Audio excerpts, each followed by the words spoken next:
कौवे और हंस की कहानी। एक बार एक शिकारी शिकार करने के लिए जंगल में गया।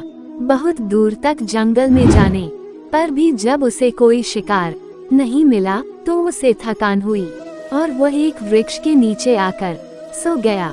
हवा तेज चल रही थी, इसलिए वृक्ष की छाया कभी कम ज्यादा हो रही थी और धूप कभी कभी उसके मुंह पर आ रही थी। इस दौरान वहां से सुंदर हंस उड़कर जा रहा था। हंस ने देखा कि वह व्यक्ति परेशान हो रहा है, धूप उसके मुंह पर आ रही है तो ठीक से सो नहीं पा रहा है।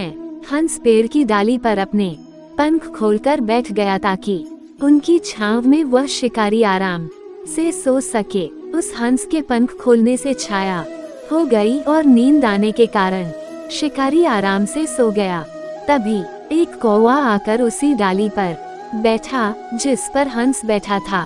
कौवे ने इधर उधर देखा और बिना कुछ सोचे समझे वहां मल विसर्जन कर उड़ गया, जो शिकारी के मुंह पर आ गिरा। शिकारी की नींद खुल गई और वह उठ गया। शिकारी गुस्से में यहाँ वहाँ देखने लगा और उसकी नजर हंस पर पड़ी और उसने तुरंत अपना धनुष बाण निकाला और हंस को मार दिया।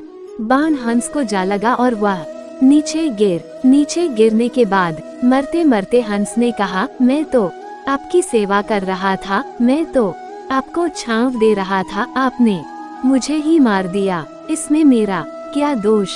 उस समय शिकारी ने कहा, यद्यपि आपका जन्म उच्च परिवार में हुआ, आपकी सोच आपके तन की तरह ही सुंदर है, आपके संस्कार शुद्ध हैं, यहाँ तक कि आप अच्छे इरादे से मेरे लिए पेड़ की डाली पर बैठ मेरी सेवा कर रहे थे, लेकिन आपसे एक गलती हो गई कि जब आपके पास कौवा आकर बैठा तो आपको उसी समय उड़ जाना चाहिए था।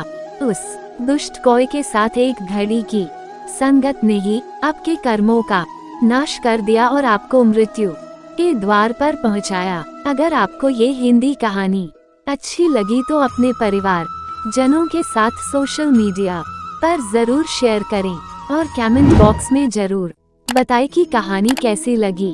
तो मिलते हैं किसी और वीडियो में न्यू कहानी के साथ में।